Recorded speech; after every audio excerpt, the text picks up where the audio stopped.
What do you do with 350 million gallons of radioactive water and nowhere to put it? It's a problem the government of Japan had to deal with when it ran out of space to store treated wastewater at the decommissioned Fukushima nuclear plant, and they began releasing it into the Pacific Ocean in August. The decision to discharge water used to cool damaged reactors was approved by the United Nations nuclear watchdog last month. It's a release that follows months of debate and strong opposition from fishing interests who say this is very bad for business. China immediately banned imports of all Japanese seafood, and Japan's fishing industry took such a big hit that Prime Minister Kishida ate Fukushima sashimi in front of reporters to prove he wouldn't die. But besides eating octopus on camera, what do you do when one of the world's most powerful countries decides to ban your whole industry? Where do you go when someone isn't playing by the rules of the global economy? Well, that's where the World Trade Organization comes in. It's the referee of global trade, a forum to negotiate agreements and resolve disputes. And so one country bans your fish, or your fabric, or your farm equipment, or your octopus. The other can file a complaint for a WTO panel to decide whether the ban violates the rules. Rulers of global trade aren't based in Washington, New York, or London. The sole governors of the seas are nestled here on the shores of Lake Geneva. And life's not bad. The World Trade Organization has always had the last say on international commerce. But the world's rapidly changing. Suddenly the Chinese are ambassadors of free trade. The US is all about tariffs. We're talking about one of the world's most powerful institutions, with a total portfolio of almost $400 billion. It's one of the world's largest sources of funding for developing countries, and it has a AAA credit rating. We are, of course, talking about the World Bank. But the question is, what exactly is the World Bank and what does it do? The World Bank was created in 1944 in response to the Second World War. Since so many countries were shattered by the war, the organization was established to try to help with the reconstruction and development of these countries and to reduce global poverty.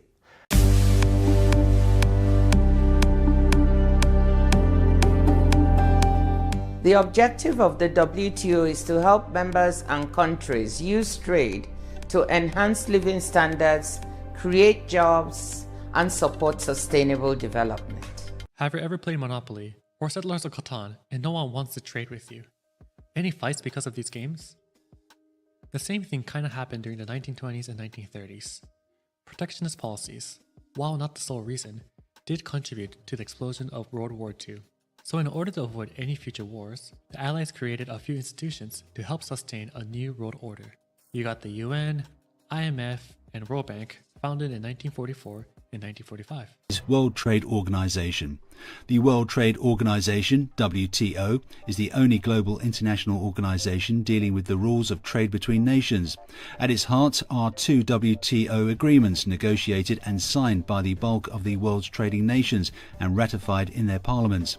The goal is to help producers of goods and services, exporters and importers conduct their business. The WTO was formed in 1995 to enforce the regulations established by the General Agreement on Tariffs and Trade, GATT, and several other international trade agreements. Composed of representatives from 150 nations and observers from additional nations, it regulates international trade with the goal of helping it to flow as smoothly and freely as possible. Advocates praise the WTO for helping to create an increasingly global economy and bring prosperity to developing nations through increased trade. Critics, however, assert the industrialized nations such as US, Canada, and the countries of the European Union have used the WTO to open trade with developing nations while disregarding these nations' environmental and labor-related practices. Benjamin Franklin Gates, you are undertaking the duty of the family Gates to find the most spectacular treasure in history. It grew throughout the ages and moved across continents until it was hidden by America's founding fathers, who left clues to the treasure's location right before our eyes. The unfinished pyramid, the all-seeing eye, are telling us something. Keeping this treasure safe, Benjamin, is your destiny.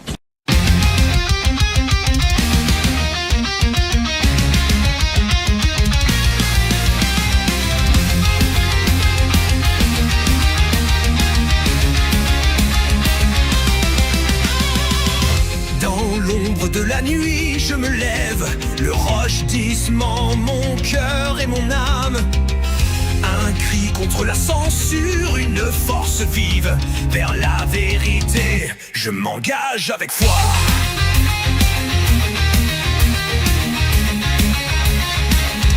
Dieu est mort ainsi par les niches, mais en moi la volonté de puissance s'étire. Au-delà du bien et du mal, je m'aventure. Mon surhomme intérieur, je l'exulte. De l'ombre à la lumière, je m'élance. L'éveil du héros, c'est ma romance. Chacune de ces voies, je les explore pour trouver mon chemin. Je m'aventure.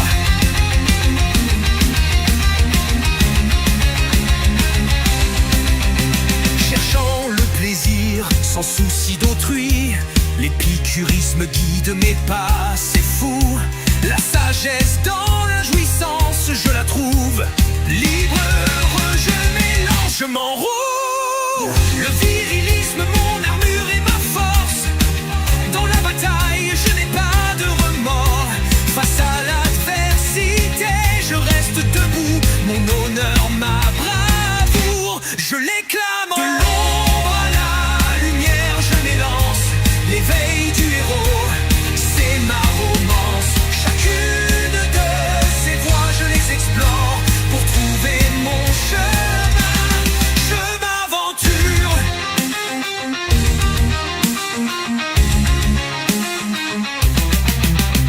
Mais au fond de moi, un autre appel résonne. Le christianisme, la lumière qui m'enflamme. L'amour du Christ, le guide dans la quête.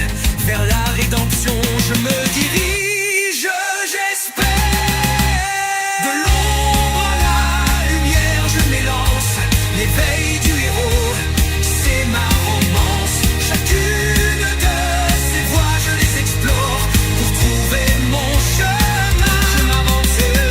L'ombre à la lumière, l'éveil du héros. L'épicurisme, le virilisme, le christianisme, l'accélérationnisme. Une fractale avec un Rushdie.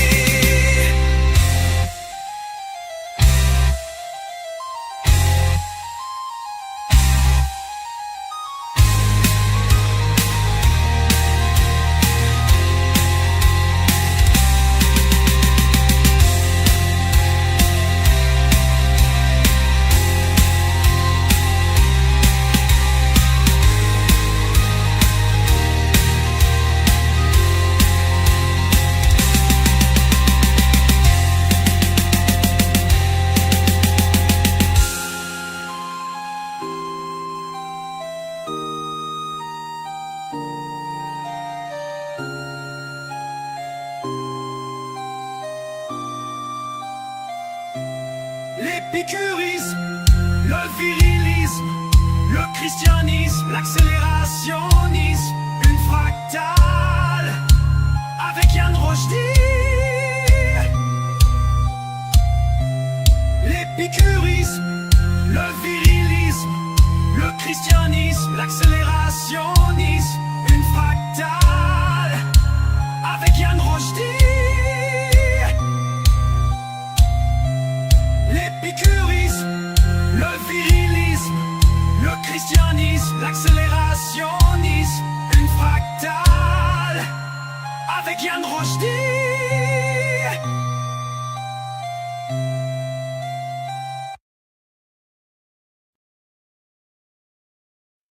Bonsoir tout le monde et bienvenue en direct de la Révolution culturelle, épisode du 6 juillet 2025. Le Trésor national, recension de Trade Wars or Class Wars, How Rising Inequality Distorts the Global Economy and Threatens International Peace de Matthew C. Klein et Michael Pittis. Donc évidemment, c'est un livre de gauchistes, je dirais même de sales gauchistes qui veulent plus de déficit pour plus de services publics, pour plus de croissance. Donc, c'est ce qu'on appelle des néo-keynésiens. C'est la nouvelle sorte de de communiste mainstream. C'est l'apogée, c'est la fin, la finalité de ce culte du quantitative easing et quantitative tightening. Donc, en passant, le keynésianisme, John Keynes, c'était dans le fond une réponse plus libre-échangiste britannique versus la vision économique américaine. Parce que là, c'est ça. On continue notre chantier d'enquête depuis à peu près 2 ans. L'histoire occulte des guerres mondiales. L'histoire occulte de la mondialisation. L'histoire occulte des institutions qui nous gouvernent. Et donc, au centre, aujourd'hui, de ce livre-là, il y a donc l'Organisation mondiale du commerce, l'OMC, World Trade Organization, qui est donc l'aboutissement de la mondialisation hégémonique américaine. Donc, l'alliance anglo-américaine avec le vassal allemand post-Deuxième Guerre mondiale, ainsi que l'alliance avec les Chinois 90-2000, ça, c'était le régime mondialisé dans lequel nous vivions jusqu'à l'éclatement de ce régime-là autour de 2022, quand les BRICS ont commencé à arriver et quand toute l'alliance otanienne a fait la guerre au tsar russe en Ukraine. C'est à partir de là. La guerre mondiale officiellement a commencé en Ukraine en 2022. Pourquoi? Parce qu'on a essayé de tuer le tsar pour le dépecer, pour le faire rentrer dans cette organisation mondiale du commerce, dans les autres entités mondialisées par l'hégémon américain. Il a refusé et il a tenu tête. Donc, l'histoire occulte des guerres mondiales, la transformation du commerce mondial depuis la révolution industrielle et les guerres napoléoniennes, la période de la guerre de 7 ans et des guerres napoléoniennes, qui était la vraie première guerre mondiale, pour l'aboutissement d'un empire anglais hégémonique sur les océans, quasiment hégémonique, quasi hégémonique. Il était dominant au point où il dominait les économies. La croissance de la finance mondiale qui vient avec ses propres réalités commerciales. Donc, on va voir avec des exemples historiques comment les flux financiers sont souvent précurseurs des échanges commerciaux et souvent, donc, ça peut déstabiliser des régimes, créer des guerres, provoquer des changements politiques. On va voir aussi, donc, qu'est-ce que le Trésor national et à quoi ça sert. Très important. Très important de comprendre ça si vous vous prétendez souverainiste. Donc ça, c'est un podcast que les souverainistes comme Paul Saint-Pierre Plamondon, Paul, devraient écouter ça plutôt qu'écouter du Cube. En tout cas. Analyse néo-keynésienne de l'Allemagne, Chine, États-Unis. Au niveau des échanges financiers et de balance commerciale et flux commerciaux pour proposer des solutions qui prennent en compte les effets mondiaux des politiques fiscales commerciales.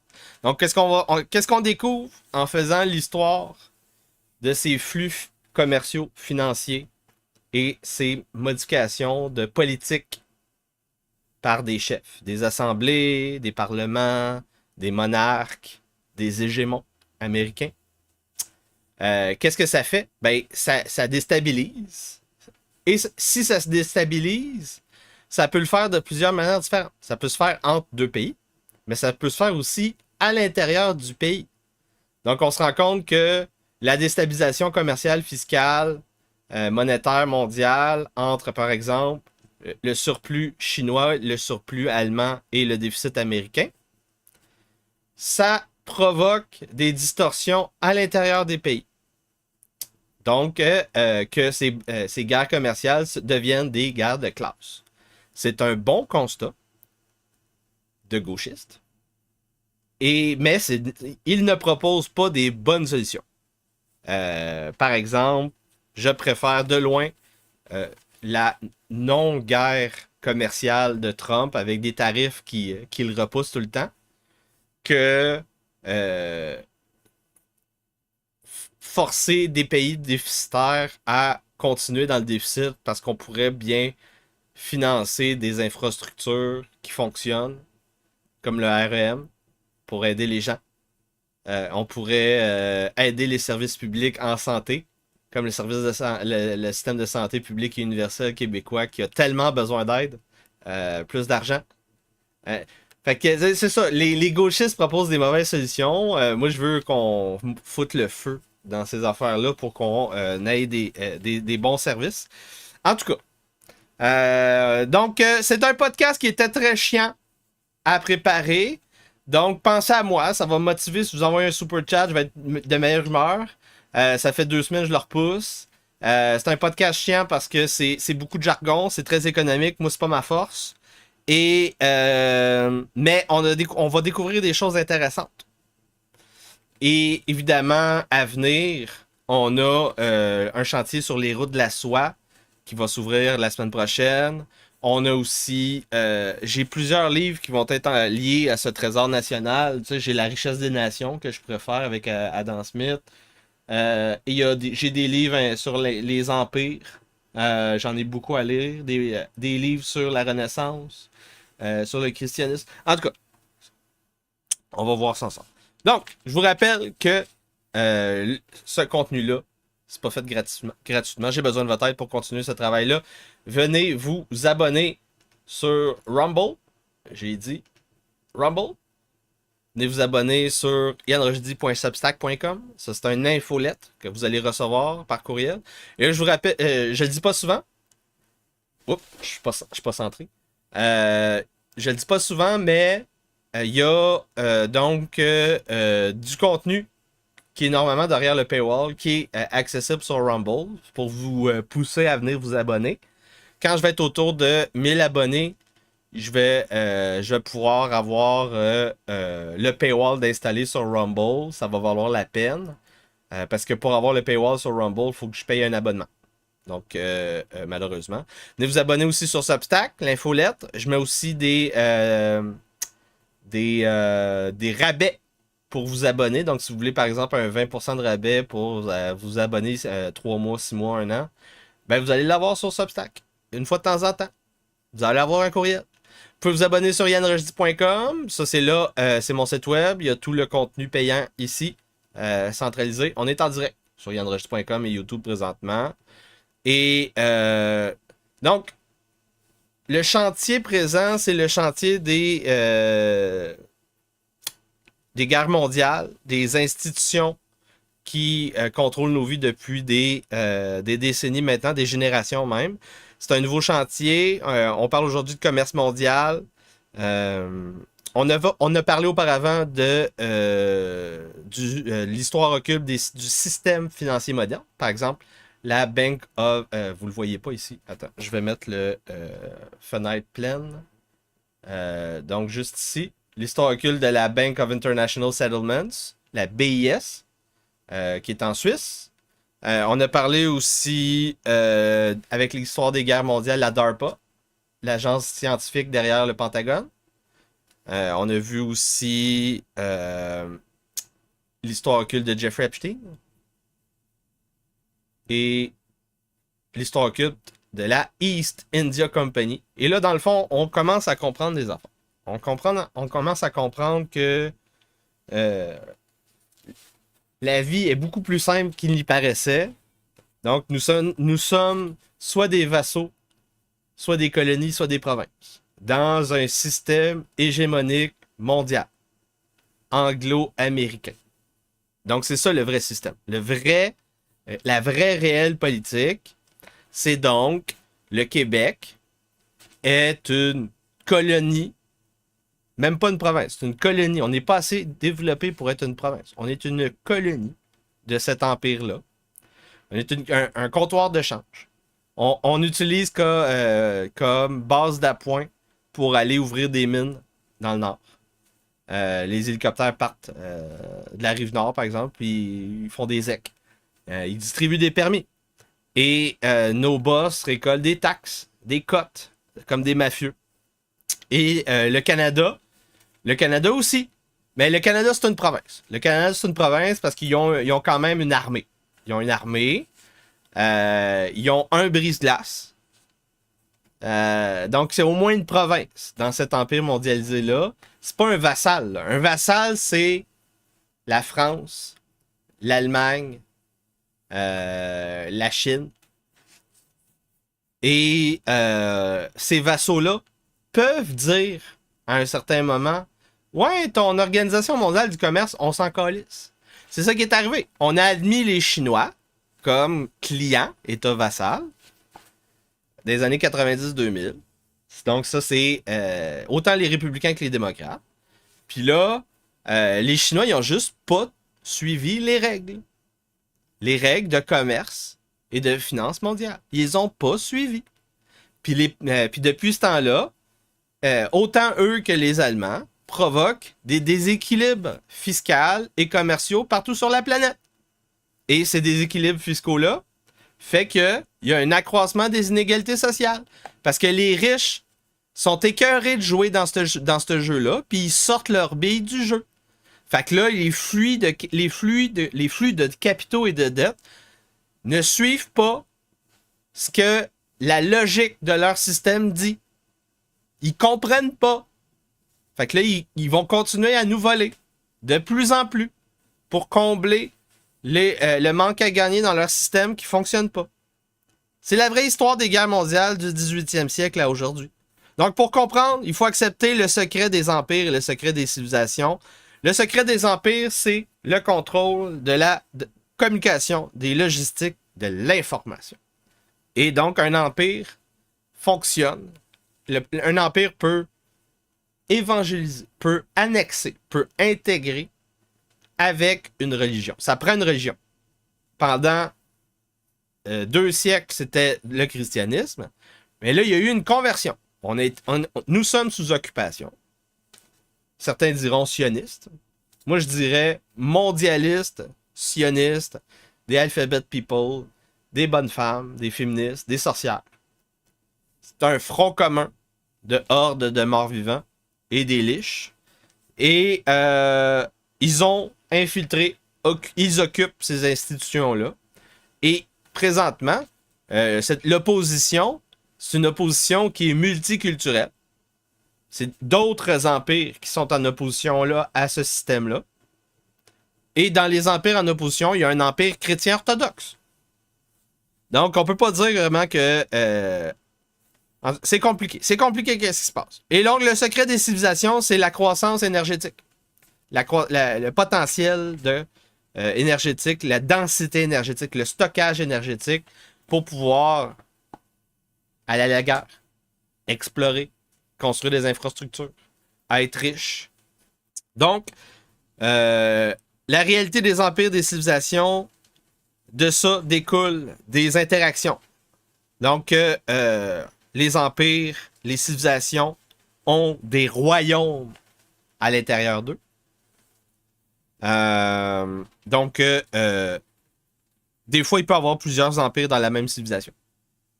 Des fois, mais en général, il y a toujours comme classe découlant des empires et des civilisations, plusieurs royaumes, plusieurs religions en son sein, qui façonnent la réalité de la population, l'ontologie, la culture, la démographie. Tous les empires, royaumes sont souverains dès lors qu'ils manient les attributs de la souveraineté pour instaurer l'ordre et la justice, le ius, dans ces royaumes. La souveraineté, c'est quoi? Les attributs de la souveraineté absolue, perpétuelle, indivisible. Et les pouvoirs les plus connus. Battre monnaie. Dernier appel de justice. Faire des lois. définir la guerre et la paix, l'état de guerre, l'état de paix, lever les impôts. Ça n'a jamais changé. Si vous jouez à un jeu au Moyen Âge, Crusader Kings 3, j'ai fait un podcast là-dessus en me montrant en train de jouer. Les monarques possèdent des titles, donc des titres, qui sont le boss de telle entité, telle institution, la City of London, le Royaume-Uni, avec les 4 royaumes, des choses comme ça. Ça n'a jamais changé. Ça n'a jamais changé. T'as quelques républiques qui sont récentes. That's it. Le monde n'a pas évolué. Qu'est-ce qui a provoqué la guerre de 7 ans et donc ce que j'appelle la vraie Première Guerre mondiale au 18e, 19e siècle? C'est donc, on l'a vu ensemble dans l'histoire occulte de la East India Company, le trésor de guerre de l'armée britannique et de la East India Company qui ont gagné le trésor de guerre, le trésor national de guerre qu'ils ont pillé au Bengale, dans la province du Bengale, après avoir défait l'Empire moghol, qui était un empire musulman occupant l'Inde depuis plusieurs siècles. Et le blocage des routes de la soie via le contrôle de l'Égypte et plus tard le contrôle du canal de Suez par les Britanniques, ça a provoqué une guerre mondiale entre les Anglais et les Français et leurs États clients, des vassaux. Donc, on se rend compte que les guerres mondiales sont provoquées par le contrôle des routes commerciales et des déséquilibres de comptes courants dans le système financier mondial. Le rapatriement du trésor de guerre britannique de la province du Bengale vers l'économie britannique a provoqué une crise économique jusqu'en Europe. Et nous vivons présentement la même chose en Occident depuis la guerre froide. Des balances commerciales déficitaires et du pillage mondialisé des provinces conquéries, par exemple après une guerre antiterroriste. La guerre présentement perso-sioniste et la guerre ukraino-russe sont des guerres c'est la même guerre pour un contrôle des réserves mondiales de pétrole pour le prochain siècle. Oui. C'est ça qu'on est en train de vivre depuis que vous ne comprenez pas ce qui se passe pendant la COVID. Donc, introduction du livre. La thèse du livre, c'est que l'augmentation des inégalités à l'intérieur des pays provoque des conflits entre les pays.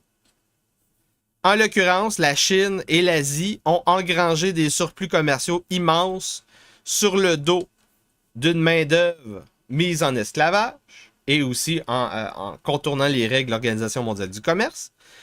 Donc, la Chine, l'Asie et aussi l'Allemagne ont donc misé sur une baisse de la consommation à l'intérieur du pays, donc un accroissement des inégalités, pour engranger des surplus commerciaux. Et ces surplus commerciaux de la balance commerciale provoquent des déséquilibres fiscaux qui provoque des accroissements des inégalités dans les pays, par exemple aux États-Unis.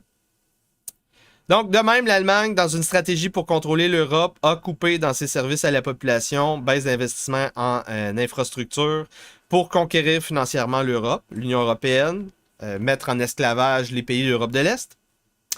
Aussi, pour être plus compétitif et engager des surplus commerciaux. Et tout à l'opposé, les États-Unis étaient, puisque c'était un hégémon après la Deuxième Guerre mondiale et la guerre froide, en tant que, dès que le dollar américain est devenu la monnaie de réserve mondiale, et la fin de l'étalon or par Nixon, ils sont obligés depuis ce temps-là, depuis à peu près 55 ans, d'absorber perpétuellement des déficits de plus en plus gros. de plus en plus monstrueux, parce qu'ils doivent accepter que les vassaux, les États clients de l'Organisation mondiale du commerce doivent avoir une réserve de liquidité pour payer les échanges avec les Américains. Et donc, ils investissent dans de la dette puis des assets aux États-Unis. Et donc, on a des excédents fiscaux. On a trop de crédit aux États-Unis depuis 40 ans. Il y a trop de crédit. Il y a trop de gens partout sur la planète qui disent « Moi, je vais investir aux États-Unis. » Et parce qu'il y a trop de gens qui veulent investir pour avoir de la valeur en dollars américains, les banques américaines sont obligées de créer de la dette partout.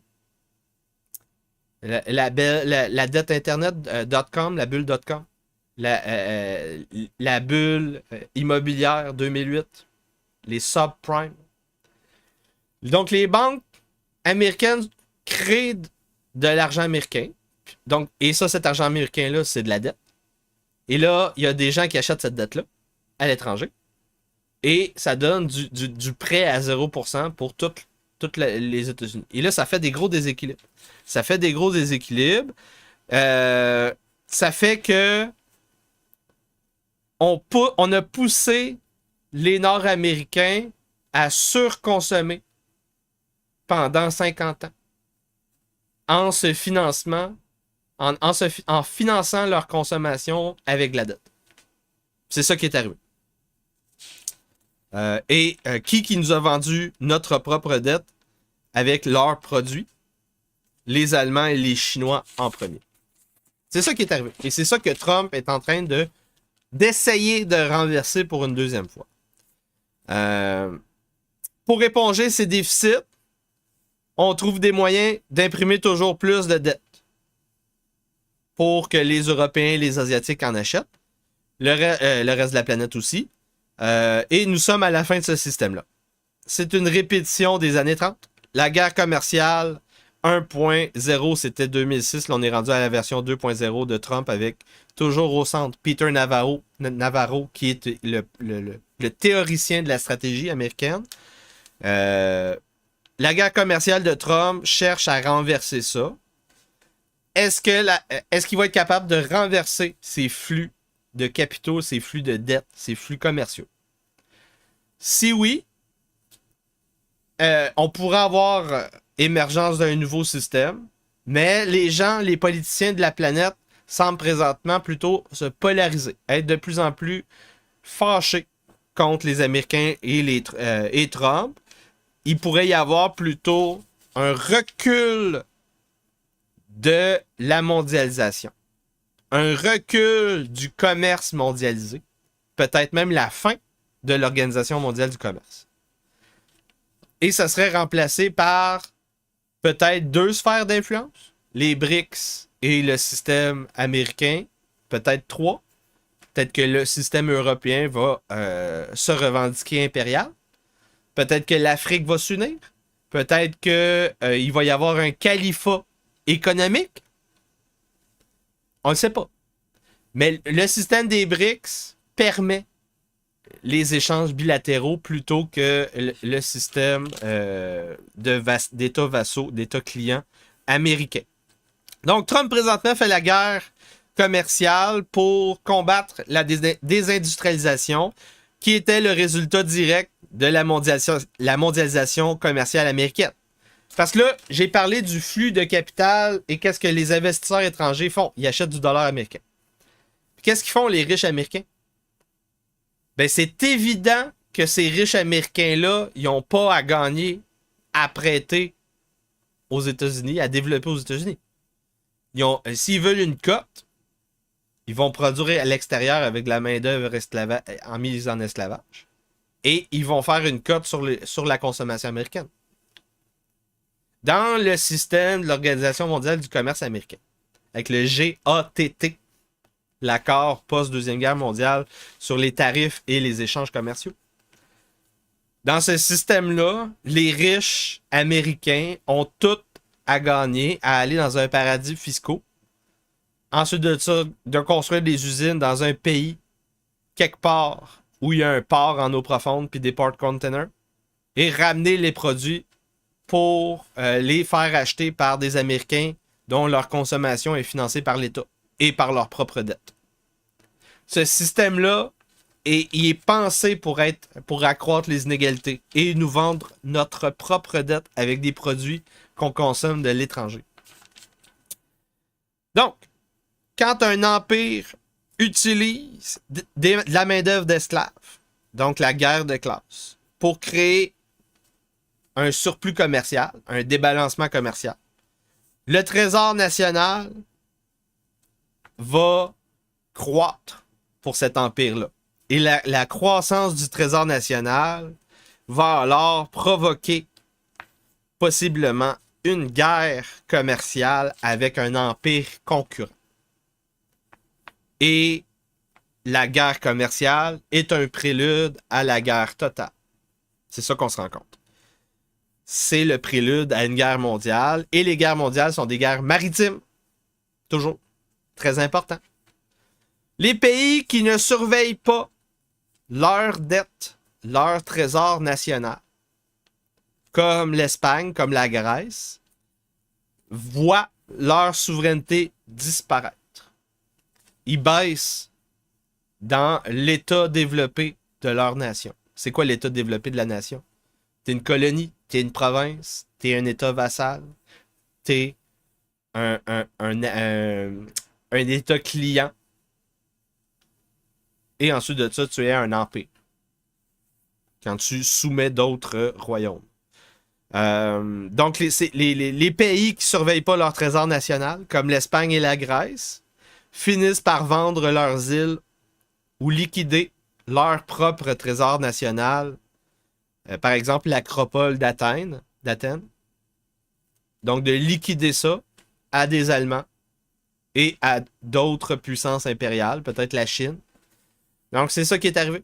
Et c'est ça qui va arriver au Québec. Moi, je vois très bien prochainement la SAQ être liquidée probablement à des proches d'un vice-roi du PQ. Peut-être même on va le vendre à la caisse de dépôt, whatever. On va vendre Hydro-Québec. Ça, c'est clair. On va devoir vendre Hydro-Québec pour rembourser notre dette. C'est ça qui arrive quand on ne surveille pas notre trésor national. Donc, avant la Première Guerre et la Deuxième Guerre mondiale, fin 19e siècle, début 20e siècle, les élites n'avaient pas d'opportunité pour investir en Europe. Le système européen était cadenassé. On était à la fin du système féodal. Beaucoup de rentes. Beaucoup d'économies contrôlées, centralisées. Les consommateurs ne pouvaient pas acheter de nouveaux produits de consommation. Le pouvoir d'achat était très faible. Et au lieu de régler le problème, les Européens, les oligarques et la main-d'œuvre ont choisi d'ouvrir des plantations, des colonies sur toute la planète. Donc, plutôt que d'aider son propre peuple européen à consommer les produits industriels qu'il produisait en Europe, les riches oligarques européens ont décidé d'ouvrir des comptoirs de change sur toute la planète pour envoyer dans ces colonies-là le surplus industriel. Donc, ils ont fait ce qu'on appelle Shift Excess Output dans des marchés captifs, des comptoirs de change, des colonies. C'est ce qu'on appelle la période impérialiste du 19e et du 20e siècle. Ces plantations, ces colonies doivent s'endetter pour acheter les produits de consommation européens. Et quand ils ne sont pas capables de repayer la dette, ils donnent une partie de la souveraineté territoriale. Ils donnent un territoire. Ils donnent une parcelle de terrain aux pays européens. Et graduellement, les pays européens revendiquent des terres. C'est ce qu'on appelle la colonisation et l'impérialisme. C'est ça. Pour consommer les produits, ils doivent s'endetter à haut taux d'intérêt. Et c'est comme ça que les Anglos, les Allemands, les Français et les Pays-Bas ont ouvert des comptoirs de change partout sur la planète. Et ils étaient les 4 entités dominantes à cette époque-là.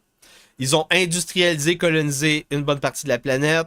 L'Australie, l'Amérique latine, le Canada, l'Afrique, l'Inde, la Chine, l'Asie du Sud-Est. Ils devaient chercher des outlets pour écouler leur surplus commercial, mais aussi leur surplus de capital. Ils prêtaient à haut taux d'intérêt. Et c'était inutile pour ces gens-là d'investir à la maison. Les monopoles financiers et commerciaux ont amené la corruption, les plutocraties, le népotisme, la recherche des rentes dans ces colonies-là à l'extérieur des empires. Et c'est à partir de ce moment que les socialistes ont émergé partout en Europe, partout en Amérique centrale, partout dans les pays, les comptoirs de change. Donc l'émergence du socialisme a été provoquée par cette économie mercantiliste, cette économie d'extraction. On extrait les ressources, le territoire, la force de travail des esclaves dans les comptoirs de change, les colonies, les provinces, en échange de dettes. Et on achète la souveraineté de ces entités-là et on devient leur boss. Et après ça, quand on a colonisé, qu'on a pris possession de la colonie, on extrait des taxes de la colonie. C'est la meilleure rente, c'est les taxes et les impôts. Et là, c'est ça. Les socialistes émergent parce qu'il y a trop... Excusez-moi. Il y a trop d'accroissement d'inégalités. Donc, les socialistes émergent un peu partout sur la planète. On commence à parler graduellement de redistribution de la richesse, comme si nous pouvions redistribuer le trésor national directement avec des transferts, des subventions et des services à la population, en taxant les riches et en prenant dans le trésor national. Je ne suis pas d'accord avec cette vision. Mais c'est la vision de ce mouvement socialiste.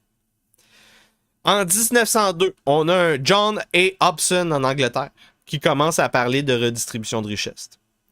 Je suis d'accord avec ce constat-là, mais pas les solutions. Et donc, je vous rappelle, pour voir le contenu au complet, vous allez devoir vous abonner 5$ par mois pour voir le podcast en différé sur le Substack, sur yanrojdi.com, sur YouTube. Vous pouvez vous abonner 5$ par mois. Très important. Vous allez le voir ici dans souscription. Juste ici. Et sans vous, je ne peux pas continuer ce travail. Je sais que c'est ardu. Le sujet à soir est ardu. Le sujet, c'est pas mes préférés. Mais c'est central comprendre le Trésor national. J'ai transmis ton numéro, Maxime. Excuse-moi, c'est parce que c'est à ça que ça sert de comprendre c'est quoi le Trésor national. Donc j'espère que vous avez apprécié ce podcast qui était chiant. C'est un podcast chiant. J'ai essayé de mettre de l'entrain. J'ai pas eu de super chat.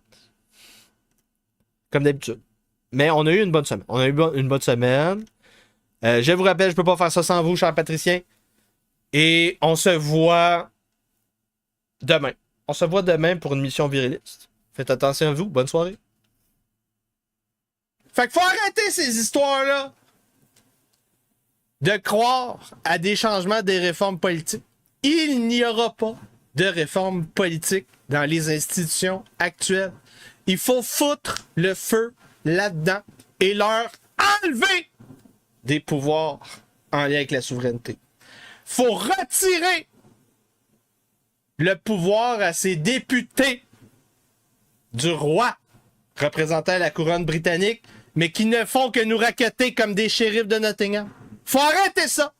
Et donc, au nom du narratif du rojdisme débridé, l'acteur Yann Rojdi et le personnage du baron inquisiteur rentrent en rébellion ouverte contre la couronne britannique. C'est terminé. Nous arrêtons de nous soumettre. Tout le pouvoir souverain sont rachetés au nom de Jésus-Christ. Et vous allez arrêter de nous raqueter. C'est terminé. Nous sommes en taquillon. Nous optimisons notre fiscalité. Nous créons des sociétés fraternelles. Nous travaillons dans une mission œcuménique qu'on appelle la Nouvelle Inquisition. Nous construisons la baronnie rochedienne. Et c'est comme ça que nous allons réparer le Québec. Bonne soirée. Si vous parlez de ce sujet, vous faites partie de l'extrême droite. Littéralement. Shiloh! Où es-tu, Shiloh? Où est la Shiloh québécoise? Parce que le patriarcat est toujours en charge! Béroche 10 n'a pas d'opposition, mesdames et messieurs. C'est un rêve en dehors de l'espace et du temps, entretenu par les nécromanciens, les sorcières, les moustoches, les princesses et les alphabets tribaux. Je suis un sécessionniste américain. Tu utilises la souffrance du tiers-monde pour des rangs de sales gauchistes.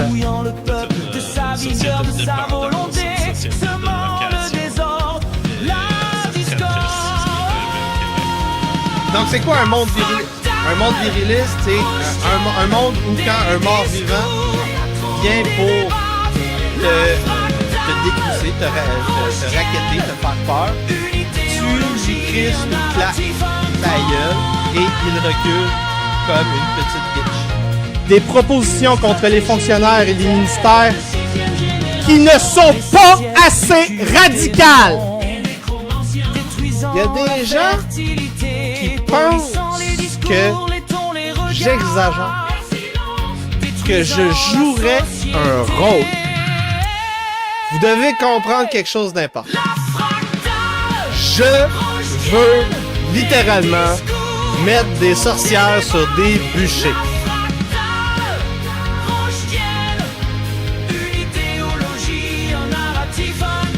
Donc, plus que la moitié des Gen Z veut une dictature, selon un sondage en Angleterre.